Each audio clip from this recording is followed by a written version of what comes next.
आज माता मैना का हृदय रो गया। सोचने लगी, हे मां, एक पत्नी का दुख आपके अलावा और कौन समझ सकता है। हे जगत जननी, हे सारे संसार की माता, क्या आपको अपने इन बच्चों की बिल्कुल नहीं आती? आपको हमारे ऊपर दया नहीं आती? हे जगत जननी, आज मैं अपने पति को अपने हाथों से झोंक दूं हवन में, ये दुनिया क्या कहेगी? दुनिया के लोग क्या कहेंगे कि अरे मैना, कैसा हृदय था तेरा, पत्थर जैसा, तो अपने हाथों से अपने पति को हवन कुंड में झोंक के आ गई।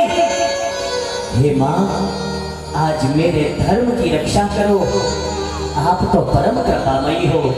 इतना कह करके आंखों में आंसू भर करके जैसे ही आगे बढ़ी, महाराज हिमाचल ने आवाज लगाई, अरे देवी संकोच मत करो, ये बहुत श्रेष्ठ कर्म होगा तुम्हारा, जल्दी से जल्दी मुझे मृत्यु की गोद में सुला दो। फपकती हुई मैना आगे बढ़ी है, माता भगवती को याद करके जैसे ही खड़ग उस एक बची रस्सी पर मारने जा रही थी, तब तक जगत जननी भगवती जगदम्बा प्रकट होकर के हाथ पकड़ लिया। रुको मैना। मैना ने देखा सामने अस्त्र भुजाधारिणी भगवती जगदम्बा खड़ी है। कहा, अरे मैं कभी किसी की बेटी नहीं बनती, लेकिन तुमने बहुत दुष्कर तप किया है। तपस्या तो बहुत लोग करते हैं, लेकिन तुम्हारे जैसा कठिन तप करने वाला कोई बिरला ही होता है। इसलिए महाराज, मेरा आशीर्वाद है कि मैं तुम्हारे घर तुम्हारी बेटी बनकर आऊंगी, तुम्हारी पुत्री बनकर आऊंगी। दोनों का संकल्प, इच्छा आज पूरी हुई।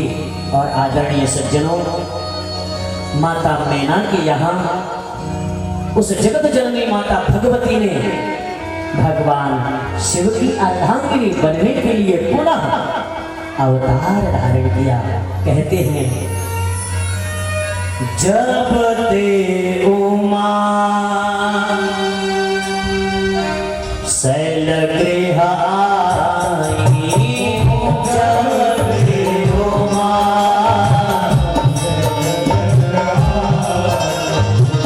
सकल सिद्धि शोभा संपत्ति छाई, सकल सिद्धि शोभा सहज बैर सब जीवन प्यारा, सहज बैर सब जीवन प्यारा, गिरि पर सकल हरे अनुराग, गिरि पर सकल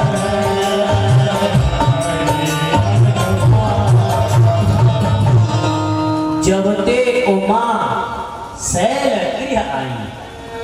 जब से माता उमा हिमालय पर पधारी हैं, ये समझ लो ये हिमालय रिद्धि सिद्धि का भंडार बन गया है।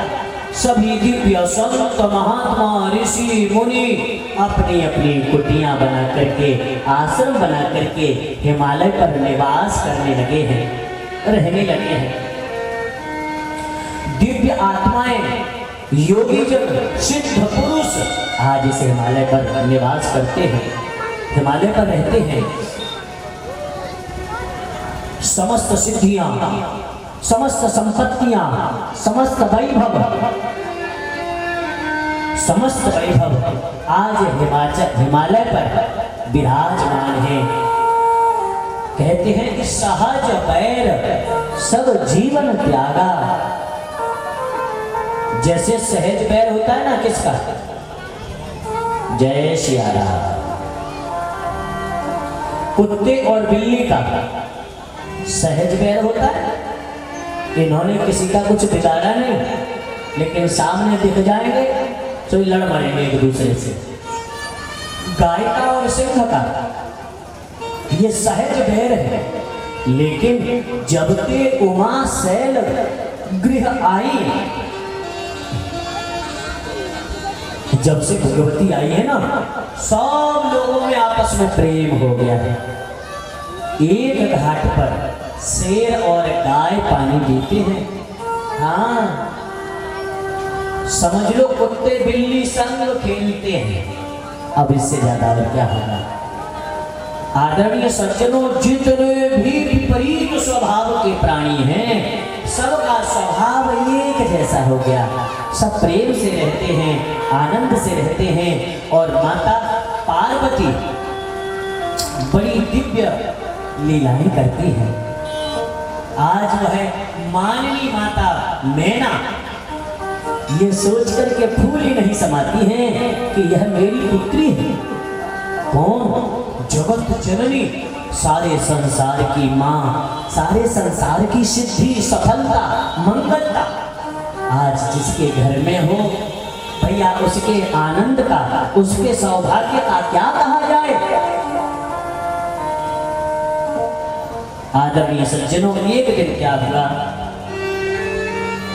कि नारद जी आए, और नारद जी जैसे ही आकर बैठे, महाराज हिमाचल अपनी बिटिया को गोद में लेके आए।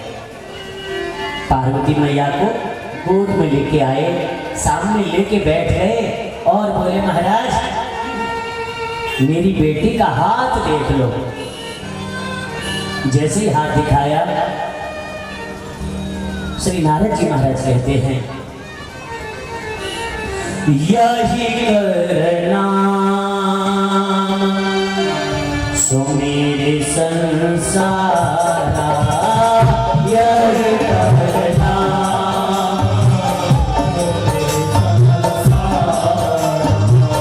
प्रिय चढ़े पति कथा सिधारा, प्रिय चढ़े पति कथा सिधारा।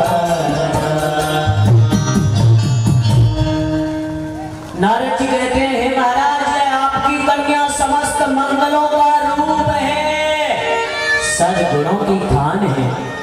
मैं क्या बताऊं, इसका जो कोई नाम भी लेगा ना, वो भी पावन हो जाएगा, वो भी पवित्र हो जाएगा।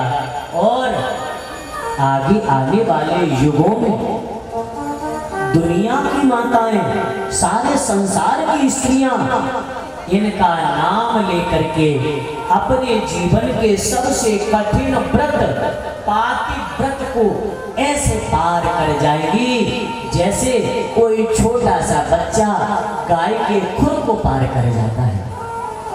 कितना कठिन है यह धर्म। त्रिय चढ़े पतिव्रत असी धारा। असी धारा मतलब तलवार की धार पर चलने के समान जो कठिन है, ऐसा व्रत, पाति व्रत। इन अपनी माता के केवल नाम लेने मात्र से, इन भगवती के नाम लेने मात्र से उनके हृदय में इतना विश्वास हो जाएगा कि वह इस दुष्कर कठिन व्रत को अनायास पूरा कर लेंगी। इसमें बहुत गुण है, लेकिन एक छोटी सी बात थोड़ी ठीक नहीं है। जो अच्छा ज्योतिषी होता है ना, वो पहले तुम्हें जीवन की अच्छाई बताता है, और जो केवल नकली बन बैठे हैं पैसे कमाने के लिए, वो सबसे पहले तुम्हारी बुराई बताएगा, तुम्हें डराएगा, धमकाएगा। जीवन में इतनी कमी होगी तो इतना करके बताएगा। क्यों? क्योंकि आज का आदमी केवल भय से ही बात मानता है। मेरी माताओं, कथा अच्छी नहीं लग रही? नहीं, हाँ, मैं सब देख रहा हूँ यहाँ बैठे बैठे, ऐसा थोड़ी नहीं। तुम सुनते रहोगे ना, मैं टोकूंगा ही नहीं। चला के 12 बज जाए, टोकने का प्रश्न ही पैदा नहीं होता। यदि टोका है तो समझ लो भैया मुंडी हाँ जी ठिकाने पे नहीं है। प्रेम से बोलना, जय सिया राम। जोर से बोलो, कितनी सुंदर कथा भी तुम्हारे कान में घुस नहीं रही। जय सिया राम, जय सिया राम। इसके अंदर कुछ कमी भी है, कुंडली में हाथ की कुछ रेखा गड़बड़ है। बोले कौन सी? अब कहते हैं अगुण अमान मातु पितु हीना, अगुण अमान उदासीना सब संशयहीना,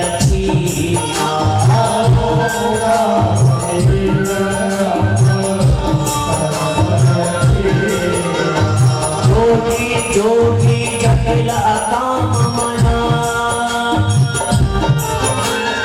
जोगी जटिल अकाम मना, नगनय मंगल भे, बस स्वामी सको मिलन हरि हस्त सिरे, श्री राम जय राम जय जय राम।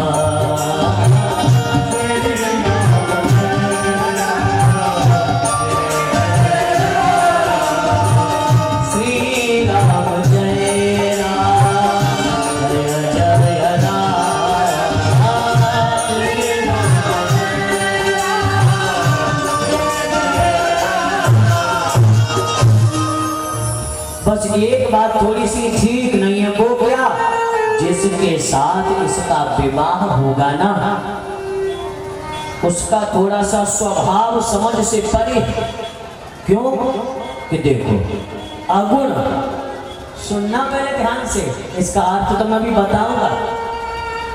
अगुण यानी समझने में ऐसा लग रहा है जिसमें कोई गुण ना हो। अमान मतलब जिसका कोई मान सम्मान ना करे। मातु पितु हीना, इसके माता पिता ना हो। उदासीन, किसी चीज से कोई मतलब ही नहीं। खाने को मिल गया तो ठीक, नहीं मिल गया तो ठीक, जो है तो सही, नहीं है तो और सही। तो कोई भी आशा, कोई भी कामना, कोई भी इच्छा है ही नहीं जीवन में। ऐसे उदासीन, सब संशय छीना, जिनके मन में किसी भी प्रकार का कोई संशय दुविधा है ही नहीं, अपनी मस्ती में मस्त। आदरणीय माताओं, बंधुओं, जोगी कैसा होगा स्वभाव से? योगी, जटिल, कोई समझ नहीं पाए ऐसा स्वभाव। अकाम मन, कोई इच्छा ही नहीं, कोई कामना नहीं। अमंगल भेष, जो भेष होगा ना वो भी भैया रे हाँ सब लोगों की तरह नहीं होगा, अलग ही होगा। अस स्वामी इसको मिले, ऐसा स्वामी जिसे मिलेगा ऐसी इसके हाथ में रेखा है, ऐसी रेखा है। आदरणीय सज्जनों, यदि किसी माता पिता को ये बात बता दी जाए तो उनकी हालत क्या होगी? आप ही खुद सोचो।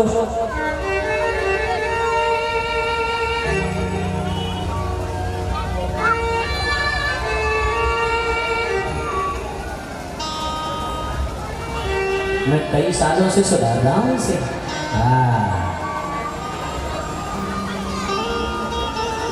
सीताराम। पहले तो घर पे निकलेंगे नहीं, फिर दूसरे के घोटन पे बैठेंगे। जब कथा शुरू हुई कि पूरा पंडाल खाली था, खूब पैर फैला के बैठ जाते, कौन रोक रहा था? आए तब हो जब व्यवस्था पूरी हो चुकी है। गुरु वृंदावन बिहारी लाल की जय। ध्यान से सुनिए, बड़ी सुंदर कथाएं हैं और परेशान मत किया करो मुझे। देखो 250 ग्राम का तो आदमी हूँ, कितनी जान है मेरे में है, और तुम सबकी मेरी ताकत जाई में खर्च करवा लोगे कि भैया सुन लो तो सुना मैं गेहूँ हम कहा। प्रेम के बोलियो जय सिया राम। अब किसी माता पिता को जब ये बात पता चले कि हमारी बेटी का विवाह ऐसे घर में होगा कि जिस उसके पति को कोई मतलब ही नहीं, न घर है, न द्वार है, न परिवार है, तो भैया उनकी क्या हालत होगी? आदरणीय सज्जनों, मेरी माताओं,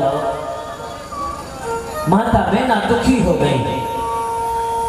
महात्मा नारद जी के जाने के बाद सोच रही है क्या करें। प्रभु प्रेमियों तो अपने पति से एकांत में बोली,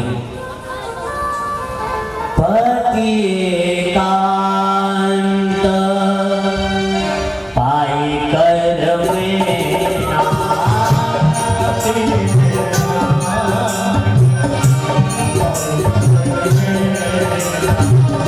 नाथन में समो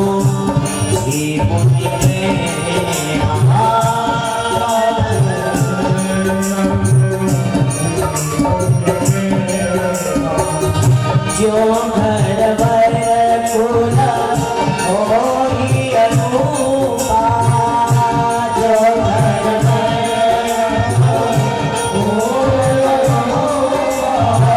हरि विवाह सुतार रूपा।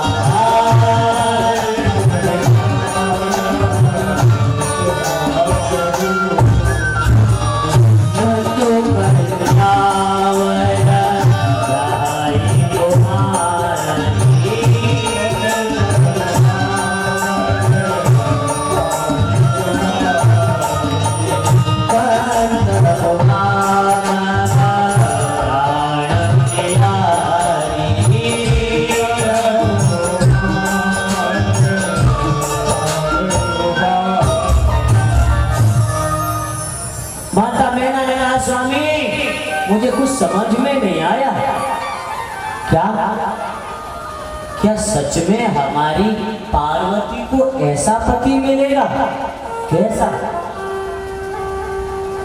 क्या आपने बताया कि अगुण अमान, लेकिन इसका जो अर्थ है जो हमारे गुरुजन बताते हैं वो क्या है? जिसके अंदर कोई सांसारिक गुण ही ना हो, ऐसे दिव्य गुणों से जो युक्त वो अमान, जिन्हें मान अपमान की कोई चिंता नहीं, उदासीन, सारी इच्छाएं सारी कामनाएं जिनकी पूर्ण है, ऐसे वह पूर्णतम परमात्मा सब संशय छीना, जिनके हृदय में शंका नहीं बल्कि आनंद होता है, और जो केवल और केवल आनंद स्वरूप है, प्रकाश स्वरूप है। ऐसे भोलेनाथ योगी हैं, इनके मन को समझ पाना किसी के बस की बात नहीं। और भेष ऐसा है कि चीजें बेशक अमांगलिक है, लेकिन जब भोलेनाथ ने धारण कर ली, स्वीकार कर ली, तो वो सभी मंगल ही मंगल प्रदान करती हैं। माता मैना कहती है, स्वामी क्या ऐसा पति हमारी बेटी को मिलेगा?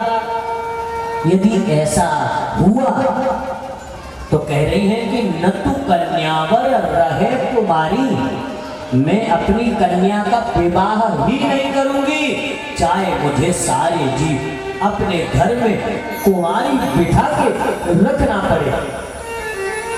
और फिर मेरा तो मन ये कर रहा है कि कोई अच्छा सा घर बार देख करके, अच्छा लड़का और परिवार देख करके अभी इसका विवाह कर दूं। प्रभु प्रेमियों, महाराज हिमाचल समझा रहे हैं, देवी तुम अधीर क्यों होती हो? नारद जी का तुम्हें वचन याद है ना? क्या कहा था? बोले ये जो 11 अवगुण मैंने बताए हैं, ये संसार के लोगों में होंगे तो अवगुण ही है, लेकिन यदि आपकी बेटी भगवान सदाशिव को प्रसन्न कर ले तो भोलेनाथ में यह सभी गुण है, मैंने देखा है, और उनके अंदर यह सभी दुर्गुण भी सद्गुण बन जाते हैं। जो तप कराए कुमारी तुम्हारी,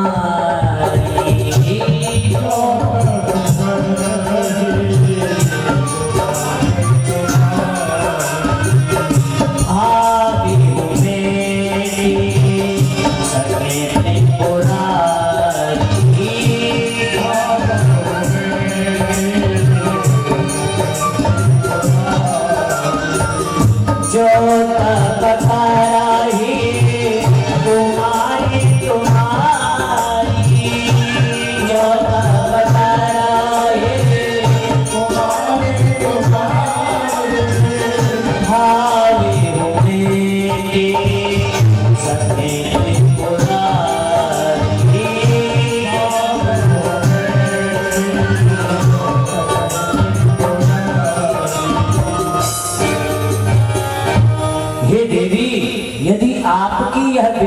तपस्या करती है तो उस तपस्या के प्रभाव से भाभी हूँ मैं सके त्रिपुरारी। आदरणीय कथा प्रेमी जनों, दुनिया में जितने देवी देवता हैं कर्म 3 प्रकार का होता है, क्रियमान, संचित और प्रारब्ध। बातें न करें तो जो हम आज कर रहे हैं उसे क्रियमान कहते हैं। जो इन कर्मों का जो हिसाब बन जाता है, जिसे हम लेके जाते हैं, वो संचित कर्म होते हैं और उन संचित कर्मों के आधार पर हमारा प्रारब्ध बनता है। जैसे आपने कुंडली दिखाई, कहा ये चीज ठीक नहीं है, तो समझ लो कि वो स्थिति हमारे कर्मानुसार बनी है। ठीक भी हो सकती है, लेकिन प्रारब्ध कभी नहीं मिटता।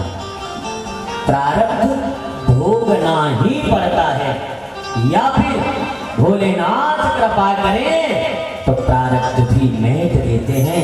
अकेले भोलेनाथ ही ऐसे हैं तो प्रारब्ध को भी मिटा देते हैं। भाभी हूँ मेट सके त्रिपुरारी। सब काल के अधीन चलते हैं, लेकिन जब भोलेनाथ प्रसन्न हो जाते हैं तो वो किसी को नहीं देखते। बोले मेरा भगत है, मैंने कह दिया होगा तो होगा, चलो हटो पीछे, फिर किसी की नहीं चलती। आदरणीय सज्जनों, माता पार्वती आज रात्रि में जैसे ही सोती हैं, एक स्वप्न देखती हैं। स्वप्न में क्या देखा कि एक संत ब्राह्मण श्वेत वस्त्र पहने हैं और माता पार्वती से कह रहे हैं कि हे देवी, आप सदाशिव को पाने के लिए तपस्या करो, आप सदाशिव को पाने के लिए तप करो। प्रातः काल होते ही अपने माता पिता से जाकर के छोटी सी पार्वती जी ने कहा, माता आज मैंने सपने में देखा एक श्वेत वस्त्र धारण किए विप्र देवता, ब्राह्मण देवता हमसे कह रहे हैं कि आप तपस्या करो। क्यों? तप बल न चाहे प्रपंच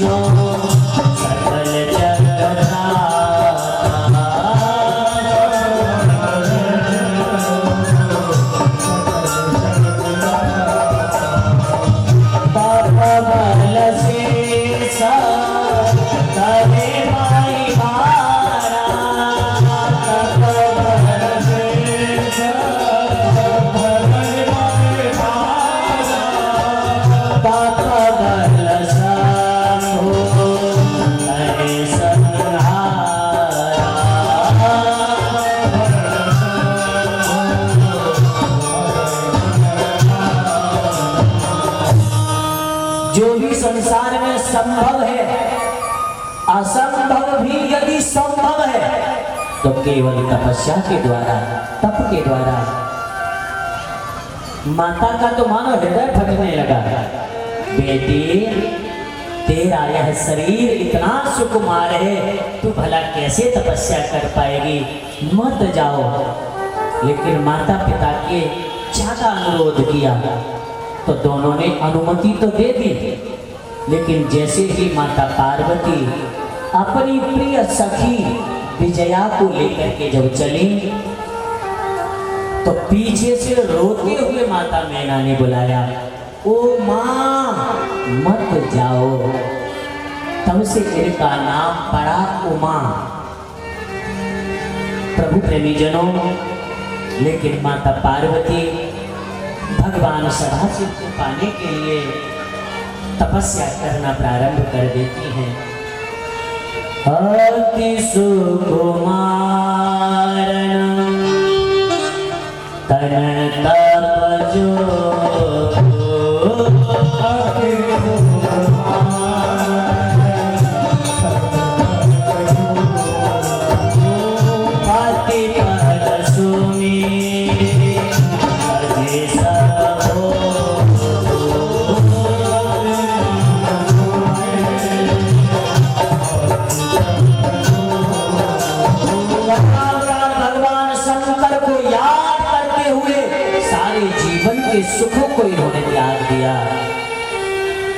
इस प्रकार बड़ा दिव्य कठिन तप माता पार्वती कर रही है।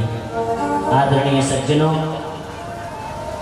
ऐसा तप किया है कि जैसा हर कोई कर भी न पाए, बड़े बड़े ज्ञानी योगी भी जैसा तप न कर पाए, ऐसा माता पार्वती ने किया है। कछु दीन भोजन पार्वतासा किए कछु देना व्रत उपवासा। कछु दीन भोजन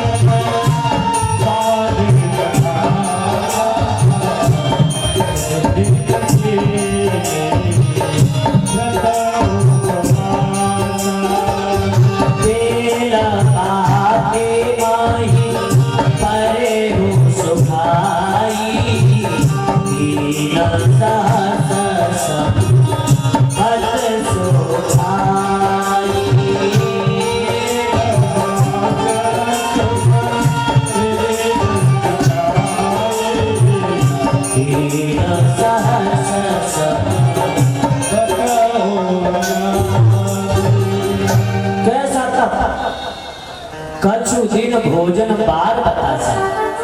प्रारंभ के कुछ दिनों में तो भोजन करती है, कभी कभी भोजन करती है, लेकिन फिर वो भी छोड़ दिया। जल आदि पी लेती है, फिर वो भी छोड़ दिया। केवल कभी सूखे पत्ते खा लिए। जब से माता ने पुनि पुनि परे हूँ सुखानी पर्णा उमहि नाम तब भयहु अपर्णा, तब माता पार्वती का नाम हुआ अपर्णा। सूखे पत्ते खा करके 3 सहस्र संवत 3000 वर्ष तक इन्होंने भोलेनाथ को पाने के लिए तपस्या करी। कहते हैं ना कि जो मंत्र हम जपते हैं ये धीरे धीरे करके हमारे रोम रोम में बस जाता है। जो आपको गुरु मंत्र मिला है, इसको जितना आप जपेंगे, जपते जाएंगे, वैसा ही अब प्रखर होता जाएगा। समझ लो तलवार को धार लगाना। तुम्हारा मंत्र जपने का सीधा सीधा मतलब है अपनी तलवार को धार देना। वह मंत्र शक्ति उतनी ही प्रखर हो जाती है। हर व्यक्ति के लिए साधना परम आवश्यक होती है मेरे बंधु। कहते हैं कि आज माता पार्वती ने ऐसा कठोर कठिन तप किया कि आकाशवाणी हुई और आकाशवाणी ने कहा, असत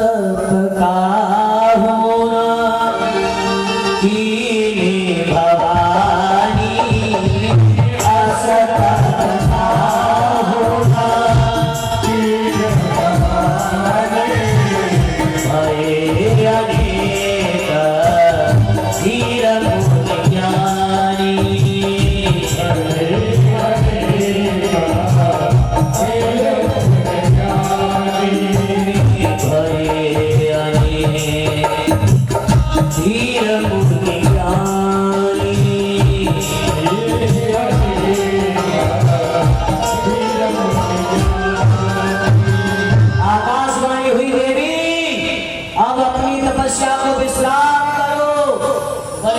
योगी हुए, तपस्वी हुए, लेकिन ऐसा तप किसी ने भी नहीं किया, ऐसी तपस्या कोई नहीं कर पाया। अब जिस दिन तुम्हारे पास 7 ऋषि आए तो समझ लेना कि आकाशवाणी सत्य थी। आपकी तपस्या पूरी हुई देवी, अब तुम्हें सदा से भोलेनाथ की प्राप्ति होगी, भोलेनाथ मिलेंगे। माता पार्वती लौट करके अपने घर आई हैं और इधर सब देवता लोग मिलकर पहुंचे भगवान भोलेनाथ के पास। भोलेनाथ से कहा, भोलेनाथ हम आपका विवाह देखना चाहते हैं। देखो भोलेनाथ है बाबा, उनके पुत्र कौन हुए? देवता। देवताओं के सृष्टि भगवान भोलेनाथ ने प्रकट करी है, लेकिन आज नाती कह रहे हैं, बच्चे लोग कह रहे हैं कि हम आपका विवाह देखना चाहते हैं। भोलेनाथ ने कहा भैया काहे के लिए, हमें तो कोई इच्छा नहीं है। बोले कि महाराज हमारी इच्छा है, निज नैनन देखा चाहूं नाथ तुम्हारा विवाह। हे नाथ, हम आपका विवाह देखना चाहते हैं। और माता पार्वती ने, हिमालय की पुत्री ने कैसा कठोर तप किया है आपको पाने के लिए, आप कृपा करें और माता पार्वती को स्वीकार करें। बोले मेरी इच्छा नहीं है। तब देवताओं ने कहा हे भोलेनाथ, इस समय त्रिलोकी को एक तारकासुर नाम के राक्षस ने परेशान कर रखा है। उसने यह वरदान मांगा है कि उसकी मृत्यु होगी तो केवल और केवल शिवांश के द्वारा, शिवपुत्र के द्वारा। इसलिए हे प्रभु आप विवाह करें कि ताकि आपकी संतान उस दुष्ट दैत्य राक्षस को मार डाले। भोलेनाथ ने कहा यदि ऐसी बात है तो फिर हम विवाह करेंगे, लेकिन पार्वती पह जाओ तुम प्रेम परीक्षा ले। सप्त ऋषियों से कहा आप जाओ और जाकर पार्वती जी के प्रेम की परीक्षा लो, उन्हें वास्तव में हमसे प्रेम है भी या नहीं।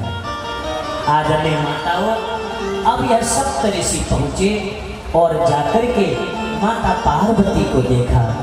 कैसी हैं? ऋषि गौरी कैसी मूर्ति मंगल तपस्या जैसी।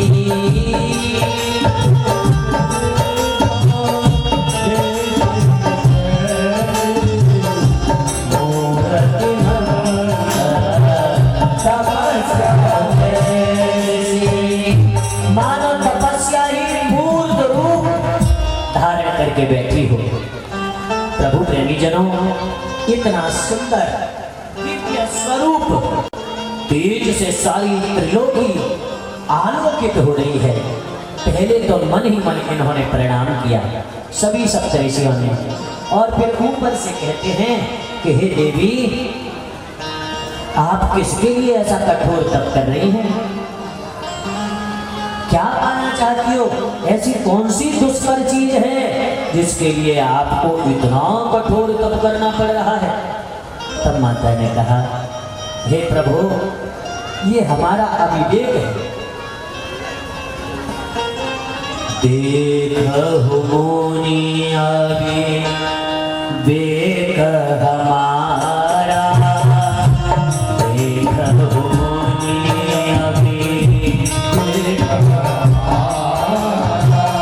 चाहिए शिवा ही सदा करतारा, चाहिए शिवा ही सदा करतारा। महाराज, हमारा अविवेक देखो, जैसे कोई व्यक्ति बिना पंख के उड़ना चाहे, वो हाल हमारा हो गया है। हम सदा केवल भोलेनाथ को अपने पति रूप में पाने के लिए साधना कर रही है। सप्तऋषियों ने कहा अरे मैया, आप भोलेनाथ से माइक खस हो गया भैया, थोड़ा सही करें। यदि आप भोलेनाथ से विवाह करना चाहती हैं, अरे जिनके पास न रहने का ठिकाना है, न जो किसी के पास रहते हैं, शमशान घाट में रहने वाले, भूत प्रेतों का साथ करने वाले, और हमेशा जो अकेले रहते हैं ना, उनको ऐसी आदत बन जाती है कि वो फिर किसी के संग रह भी नहीं पाते। हम आपको बताएं, यदि आपकी ऐसी इच्छा है ना, तो हम आपका विवाह भगवान नारायण से करा देते हैं। कितनी सुंदर है? हम भगवान नारायण से तुम्हारे विवाह की बात चलाएं।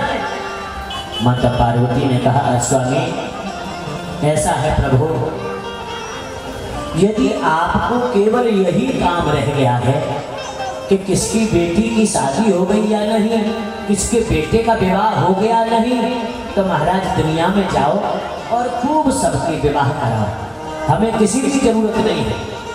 हम तो शरीर में जब तक जान है केवल और केवल भगवान शिव को ही अपने पति रूप में चाहते हैं। भगवान भोलेनाथ ही हमें पति रूप में मिले। देवी ये बताओ तुम्हारे गुरु कौन है? तो भैया सलाह किसने दी कि तुम भोलेनाथ से विवाह कर लो? बोले हमारे गुरु है नारद जी महाराज, उन्होंने ही सबसे पहले हमें बताया। अच्छा नारद जी, अरे नारद सिखजे सुने नर नारी,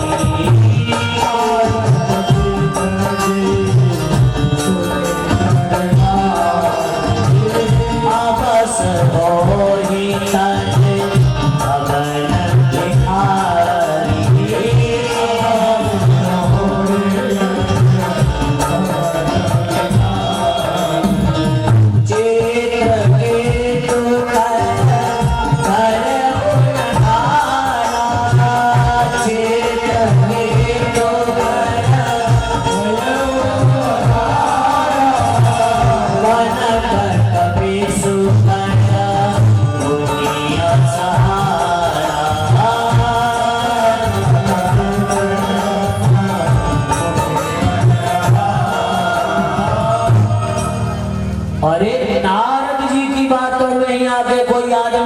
कर सकता है?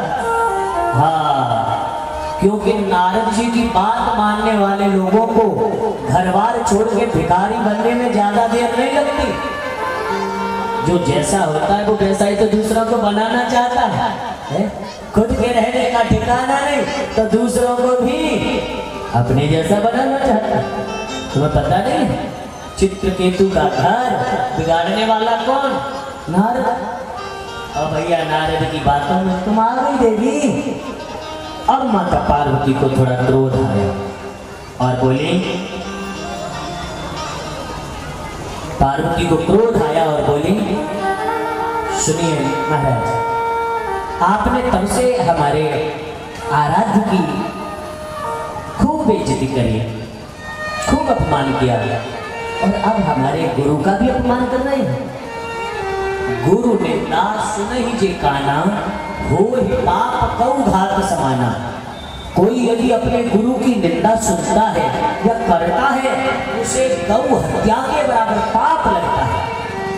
इसलिए पहले या तो किसी को गुरु बनाओ मत, बनाया है तो फिर न तो जीभ से निंदा करो और न सुनो। तुमने जिसे गुरु बनाया है वो भी कोई मानव है, इंसान है। इंसान के गुण उसके अंदर भी होंगे। हो सकता है कोई ऐसी चीज, कोई ऐसी बात जो तुम्हें अच्छी ना लगे, लेकिन इसका मतलब ये नहीं होता कि तुम अपने गुरु की निंदा करो, कभी नहीं। आदरणीय सज्जनों, जैसे ही माता पार्वती ने सुना, क्रोध में भरकर कहा कि देखिए महाराज, यदि केवल आप लोगों के पास यही काम बचा है तो जाओ, दुनिया में बहुत लड़की लड़के हैं, किसी का भी विवाह कराओ, लेकिन हमारे सामने हमारे इष्ट और हमारे गुरु का अपमान हम कभी नहीं सुनेंगे। ताजहु नारद कर उपदेश,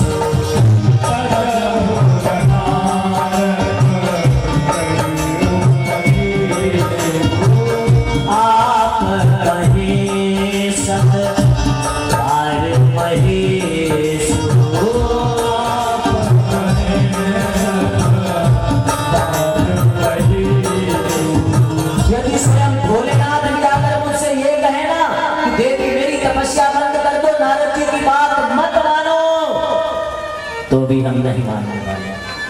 100 बार भोलेनाथ भी मना करेंगे तो भी नारद जी का यानी अपने गुरु का उपदेश हम नहीं छोड़ने वाले। तो समझ में आ रहा है? नहीं आ रहा है।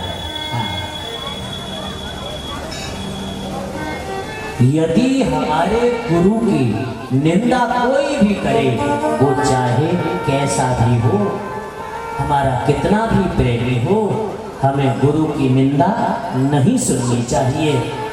कह रही है माता पार्वती कि स्वयं 100 बार आकर भोलेनाथ भी बोल देंगे ना कि नारद जी की बात मत मानो, तो भी हम नहीं मानेंगे। आदरणीय सज्जनों,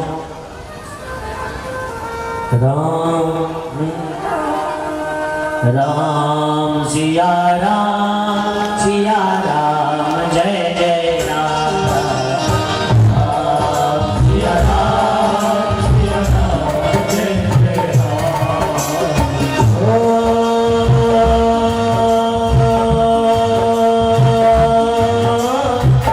जन्म कोटि लगे रबर हमारी,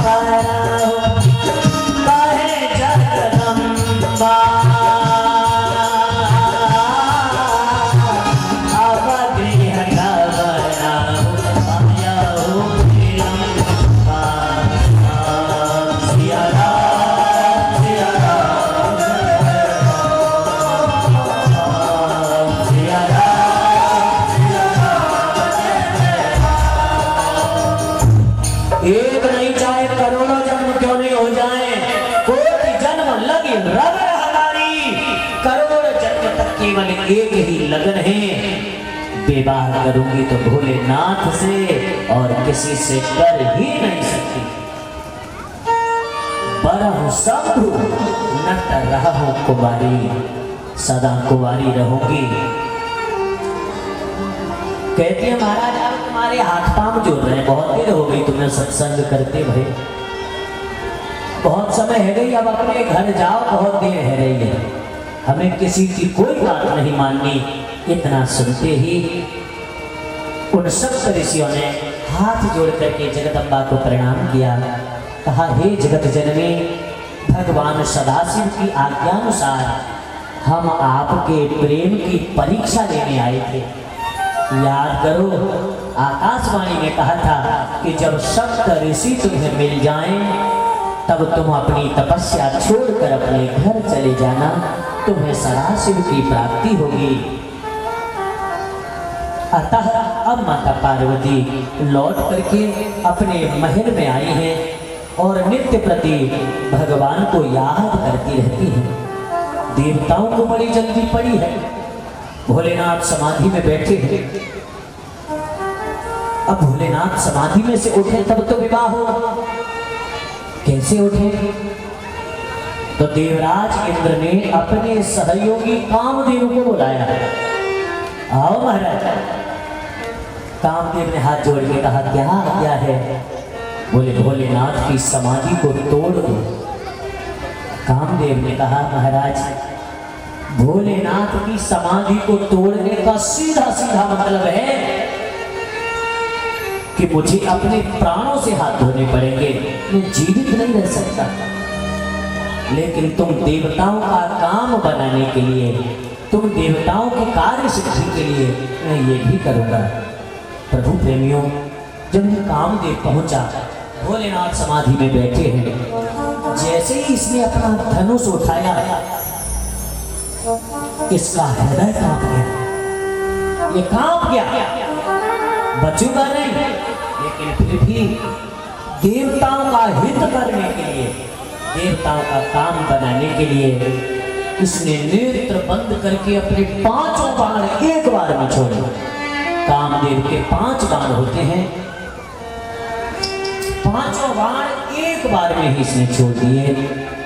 भगवान भोलेनाथ के मन में क्षोभ हुआ, सोचने लगे मैं अपनी मर्जी से समाधि लगाता हूँ और अपनी मर्जी से समाधि से उठता हूँ, मेरी समाधि को भंग करने वाला जो कौन है? तुरंत उसी क्षण तीसरा नेत्र खोला।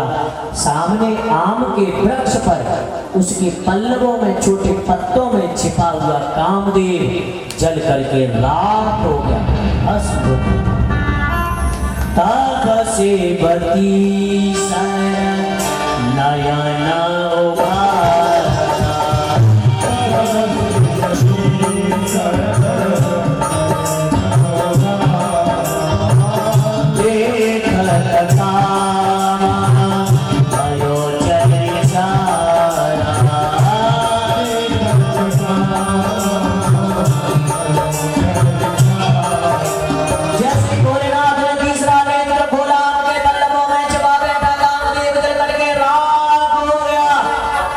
पत्नी रति आई, आकर भोलेनाथ के चरण पकड़ के रोने लगी। तब आशीर्वाद दिया, देवी तुम्हारा पति अब बिना शरीर के लोगों को व्यापेगा, लेकिन इसको शरीर प्राप्त होगा अब द्वापर में। जब कृष्ण अवतार होगा तब श्री कृष्ण के प्रथम पुत्र के रूप में तुम्हारे पति का जन्म होगा। संबरासुर के यहाँ तुम्हारी भेंट होगी, जाके मिल लेना। देवी रति अपने पति का इंतजार कर रही है। आदरणीय सज्जनों, मेरी माताओं, जैसे कामदेव जल के राख हुआ, ये सब ऋषि फिर पहुंचे और जाकर माता पार्वती से कहा, देवी हमने पहले कहा था ना कि संकल्प छोड़ दो। भोलेनाथ ने कामदेव को भी जला के भस्म कर दिया। गृहस्थ का मूल काम है, और काम ही जब जीवन में नहीं बचा। माता पार्वती ने कहा, अच्छा तो तुम्हारी नजर में अभी तक भोलेनाथ कामी थे? नहीं, तुम्हारे जाना काम अब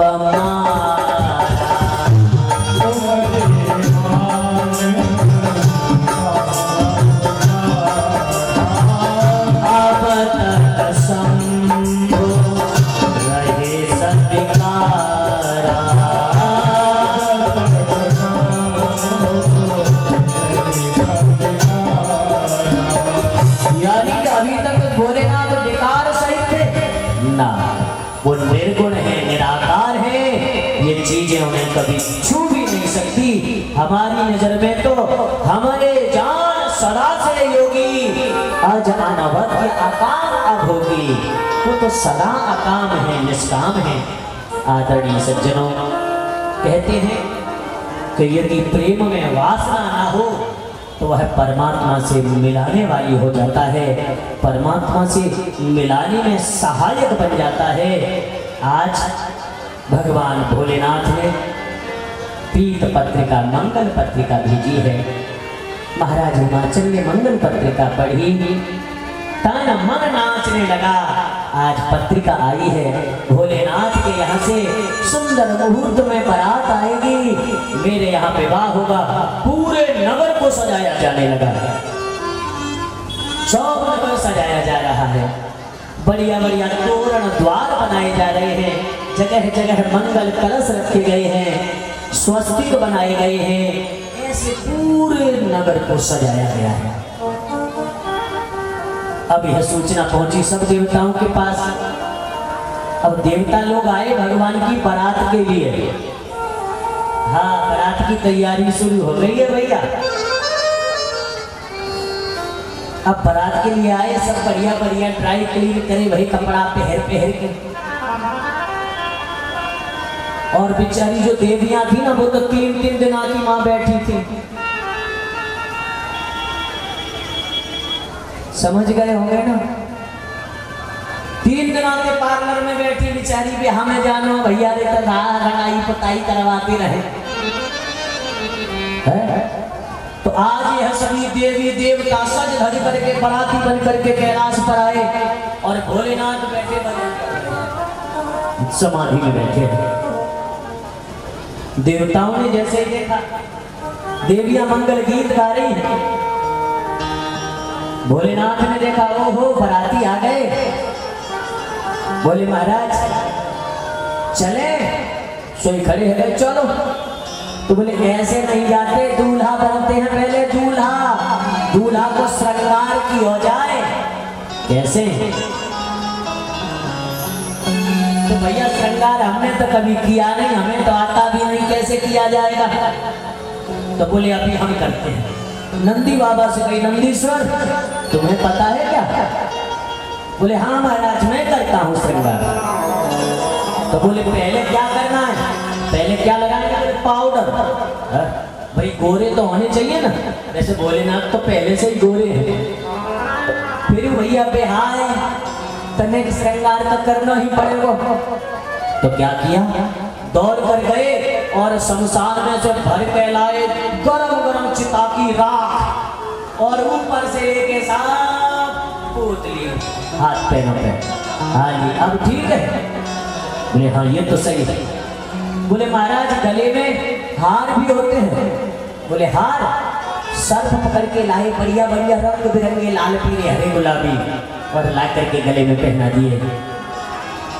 महाराज कानों में कुंडल भी होते हैं ना, तो दो बिच्छू लाए पकड़ के, बिल्कुल बराबर के, एक जैसे, छोटे बड़े नहीं, मैचिंग खराब रह जाएगी है?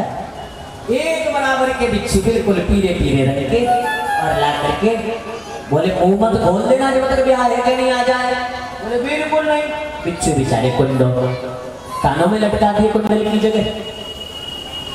बोले अब रह गया कौन? महाराज मोहर तो होना चाहिए, यदि सिर पे मोहर नहीं है तो फिर काहे की बारात, काहे का दूल्हा? बोले जी कहाँ गया आपने? तो एक गण दौड़ के गया और जाकर के उसने एक नाग पकड़ा, छोटा सा ऐसा मणिधर, जिसके मुख में मणि थी। कहाँ भाग रहा है? बोले क्या है? बोले तुझे ठाकुर जी के मोहर बनना है। हाँ ले जा करके जो जटा थी ना, जटा में उसको लपेट दिया, सीधा करके बैठा रही हो। हाँ और अपनी मणि दिखाता रही हो चमका चमका के। हाँ जी मोहर कोई साधारण नहीं है। हाँ अब जो श्रृंगार हुआ, देवियों ने देखा बेचारी कपड़ा होते लगा लगा के हंस रही है। महाराज ऐसा दूल्हा हमने कब होना है देखे। देवता सोच में लगे एक काम करो, पतो चले इनके संग में तो रसगुल्ला में वो हीला पड़ जाए, फिर तो बड़ी मुश्किल से मिलेंगे। पहले चलते हैं ना। तो भगवान नारायण बड़े विरोधी हैं। बोले ऐसा है अब सब चलेंगे, लेकिन अपने अपने समाज को लेके चलेंगे। हाँ अपने अपने लोगों को लेके चलेंगे। और इतना कह करके सबसे पहले भगवान नारायण चल दिए। देवराज इंद्र अपने ऐरावत पर बैठ के चल दिए। जिन जिन देवताओं के पास जो जो साधन थे, वाहन थे, उन सब पे बैठ करके सब लोग चलने लगे। सब दूल्हे राजा बैठे। भैया बारात तो गई, हाँ बारात तो गई, तो अब हम कैसे चलेंगे? तो बोले हम भी अपने समाज को बुलाते हैं ना। बोले अच्छा हाँ बुलाओ, अपने समाज को बुलाओ ना। सो तुरंत भैया ने हॉटलाइन पे सबसे संपर्क किया गया। आ जाओ, कौन से पीपरा वाले, कुआ वाले, खंडहर वाले, हाँ जितने हैं जहाँ, कितना सुनते ही भैया ने सब दौड़े। एक हाथ के, दो हाथ के, पांच हाथ के, सुई जैसे, ड्राम जैसे सब आ गए। और आकर के जब भोलेनाथ ने देखा, ओहो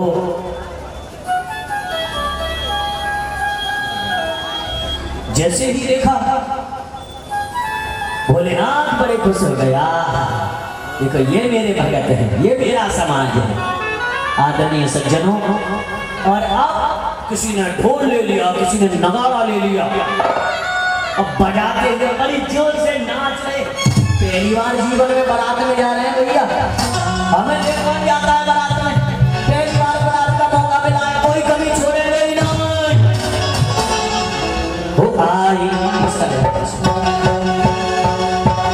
आई शंकर जी बधाई, आए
छोरी छोरा के ब्याह में खूब करिया मटकाए के सब नाचे हैं।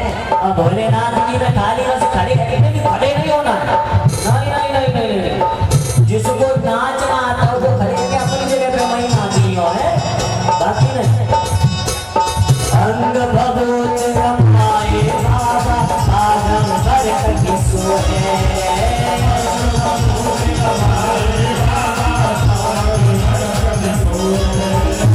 अंग भगवत रमाए बाबा आगम कर किसोए,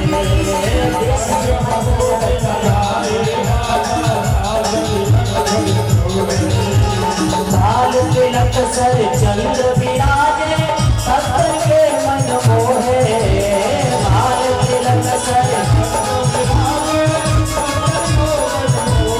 लखन लिखन वही माताए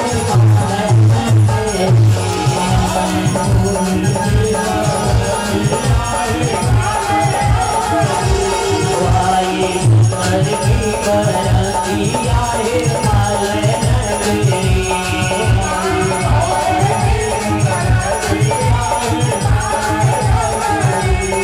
जय भोलेनाथ की।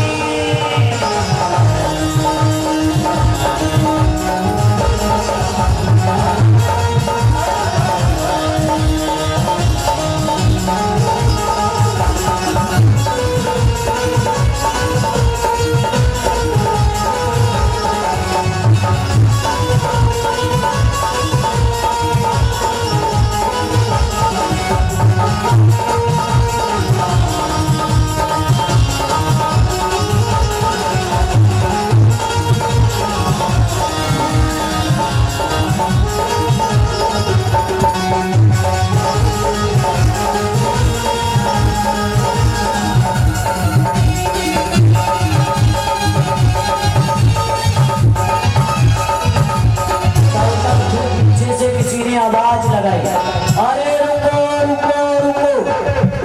अब क्या हो गया भैया, बारात फिर रुक गई। बोले जो मोटे पेट वाले थे ना, हाँ बोले जब पतरी गली में है के आ रहे थे तो पेट अड़ गया।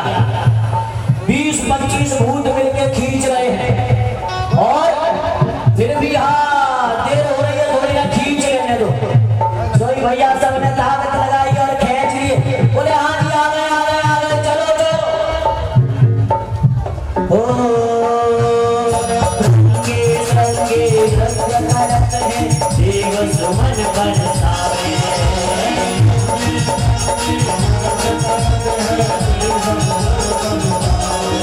ओ रंगे रंगे रंग करत है देव सुमन बरसावे,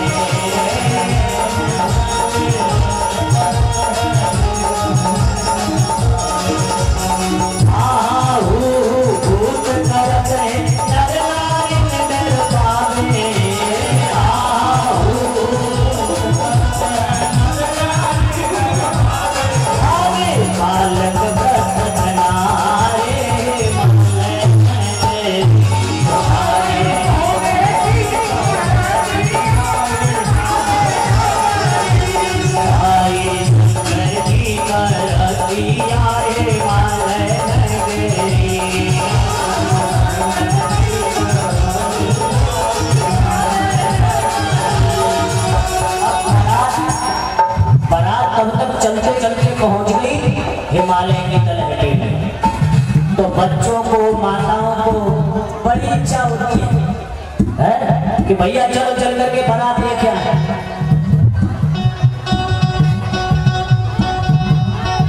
चलो बारात लेके आए। अब सब बालक और महिलाएं बच्चे बालिकाएं सब आकर के दरवाजे पे खड़े हैं। सबसे पहले एरावत बैठ करके आई देवराज बोले ओ भैया आ गई बारात। बोले हाँ आ गई। तो पता है कहा दूल्हा कौन है? बोले ये हाथी पे कोई दूल्हा है। बारात पास आई जो भैया ये दूल्हा है ना। बोले नहीं ये दूल्हा नहीं, ये तो बाराती है। बोले जब बाराती इतने सुंदर है तो दूल्हा कितना सुंदर होगा। माता बेटी सोच रही भैया माइक सही कर मेरा कितना सुंदर होगा। फिर उसके बाद मिले भगवान नारायण। भगवान नारायण को देखकर बोले पक्का अब तो यही दूल्हा होगा, इससे अच्छा और कोई नहीं हो सकता। पास आए, भैया जो दूल्हा है, नहीं भैया हम तो बाराती हैं। अरे जो बाराती हैं। और तब तक हाजी दूल्हे महाराज आ गए। जो सामने आए बूढ़ों ने हाँ करी क्या, बालों की तरह बैठे थे, खड़े थे, देखने की आए थे, सब भागे, भाग करके अपने अपने घरों में छिप गए। लोगों ने पूछा भैया क्यों भाग रहे हो, क्यों भाग रहे हो? बोले बात करने हो रहे हैं। क्यों? वाई संगर की नदी आए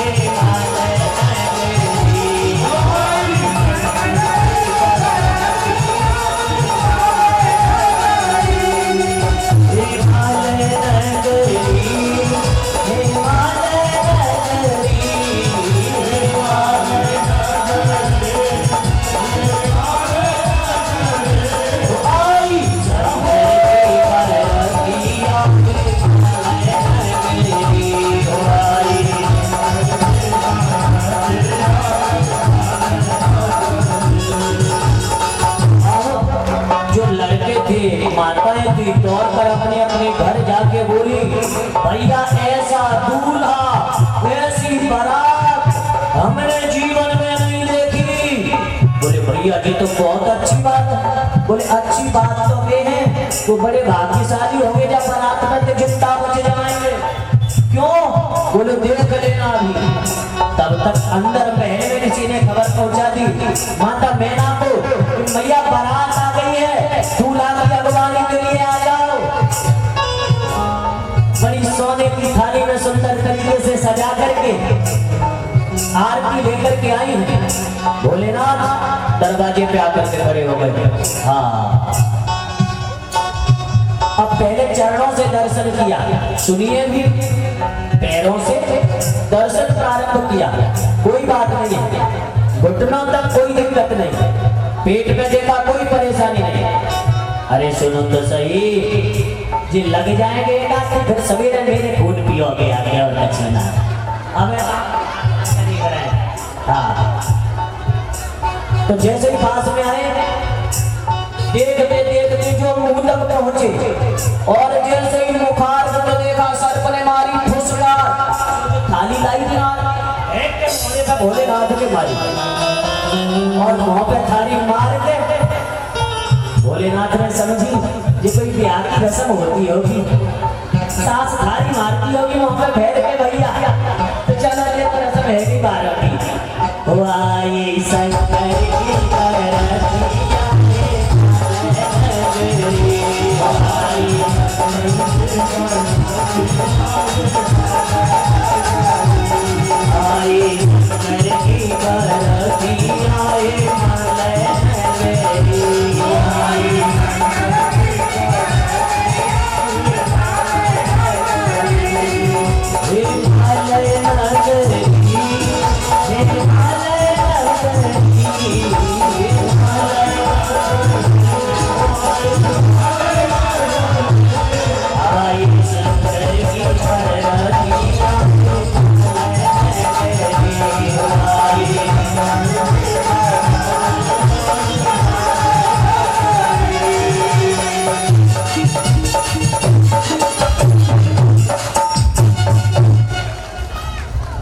अब माता मैना घर में जाकर के बैठ गई।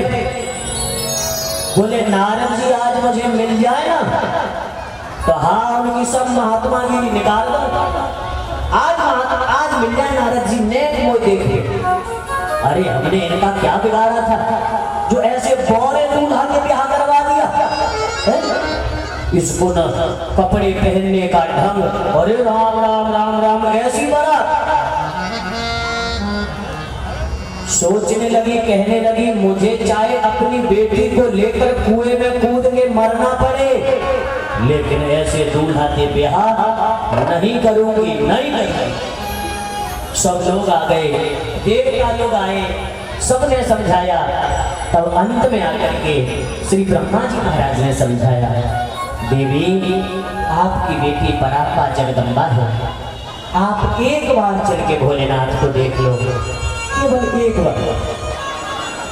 और यदि इस बात तुम्हें अच्छे नहीं लगे तो फिर बेशक तुम विवाह मत करना।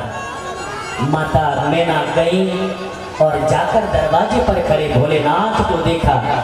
तब उन्होंने अपनी माया समेट ली है। कितने सुंदर लग रहे हैं, लाखों करोड़ों कामदेवों को भी मात देने वाले भगवान श्री भोलेनाथ। बड़ा सुंदर पीतांबर लहरा रहा है, सुंदर जटाएं हैं, माथे पर तीसरा नेत्र है। ऐसा सुंदर स्वरूप जब माता पार्वती भगवान भोलेनाथ का देखा, माता मैना ने कहने लगी, ऐसा सुंदर दूल्हा आज तक हमारे यहाँ नहीं आया, आज तक नहीं आया। और अब बड़ी सुंदर विधि से भगवान भोलेनाथ का और माता पार्वती का विवाह हुआ है। भगवान भोलेनाथ सामने खड़े हैं, माता पार्वती ने माला डाली है। ओम मंगलम भगवान शंभो, मंगलम वृषभध्वज, मंगलम पार्वतीनाथ, मंगलाय